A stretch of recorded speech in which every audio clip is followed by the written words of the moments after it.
Rain pelted the windshield as the sleek black Rolls-Royce slowed to a crawl near the edge of a crumbling sidewalk. The billionaire inside, Charles Wexley, had no intention of stopping. His eyes were glued to the tablet in his lap, reading the quarterly reports from his logistics empire. Numbers, profit margins, investment breakdowns, it was all he cared about these days. His driver hesitated, then glanced into the rearview mirror. "Sir," the driver said quietly, "there are 2 children, alone. They look cold." Charles didn't look up. "And? They're just standing there, sir. One of them's crying." Charles sighed, irritated. "We're already late for the meeting at Henderson Tower." But as they began to pass the children, something tugged at him. A tiny, shivering figure, a little black girl, was standing barefoot in the puddles, holding the hand of a younger boy who looked barely 5. Her coat was torn. Her braids were damp from the rain. And she was staring directly at the car, not pleading, not begging, just waiting. As though she'd known someone would stop, Charles Wexley, once hailed as the steel king of Silicon Valley, hadn't felt moved by much in years, not since his wife passed, not since he buried himself in work to silence the loneliness. But something about the girl's eyes, something raw, like a scream trapped behind silence. He lowered the window. The girl stepped closer. Her voice was soft, almost mechanical, like she'd said it too many times already. "Our mom died this morning. We have nowhere to go." Charles blinked. The cold air suddenly felt heavier. The little boy beside her clutched a damp teddy bear. Too stunned to speak, Charles couldn't look away. "Where's your father?" he asked, his voice more gentle than he intended. "We don't have one," the girl replied. "It's just us now. It should have ended there. He should have called child services and left it to the system. That's what he would have done yesterday. That's what the world expected of men like him. But for the first time in years..." Charles closed his tablet and said 3 words he didn't understand even. As he spoke them, "Get in, please." The children sat silently in the back of the car. The driver turned the heat up. The little boy stared out the window while the girl, whose name was Naomi, sat with straight posture, her small fingers clenched tightly in her lap.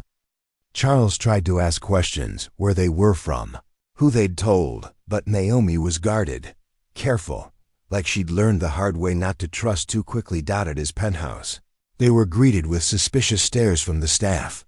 Charles instructed his assistant, Clara, to bring warm clothes, food, and a guest room set up. Clara raised an eyebrow but obeyed. Rumors began circulating by nightfall. But Charles didn't care. That night, he stood outside the children's temporary room and listened. The boy, Sammy, was softly crying. Naomi was whispering to him. "I know I miss her too," she said. "But I think maybe he's not mean. Maybe he just looks sad like that." Charles leaned against the wall and closed his eyes. He couldn't remember the last time anyone had noticed he looked sad.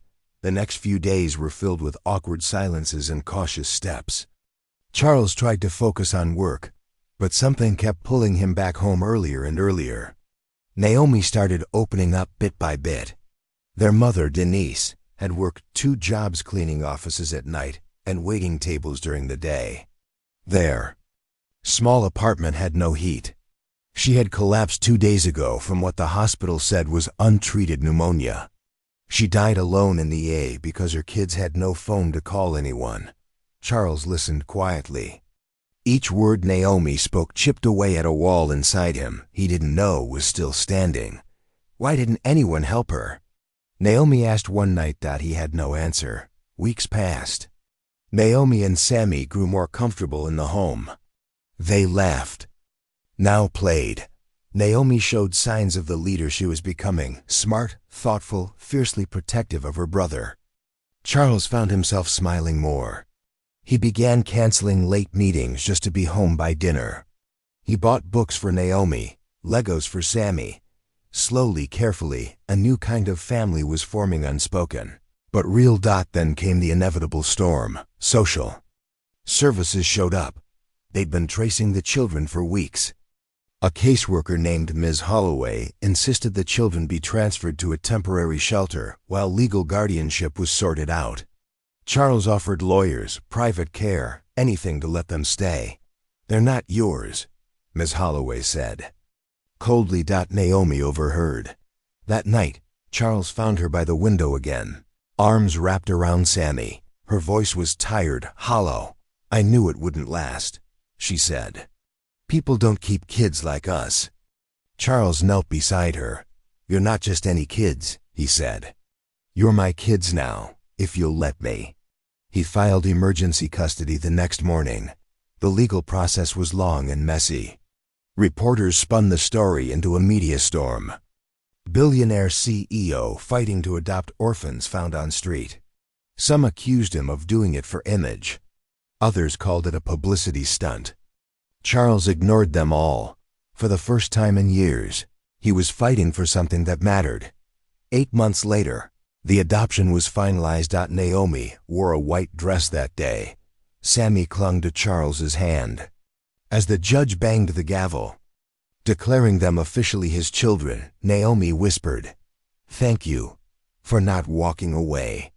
He hugged her tightly. "You saved me," he said.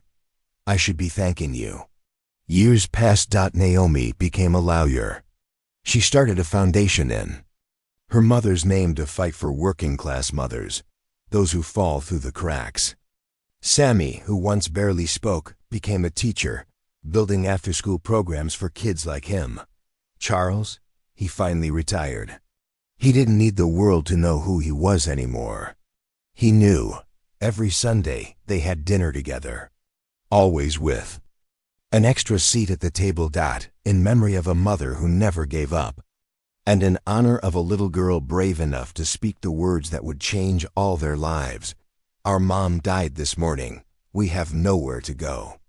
They had found a home, and so had he.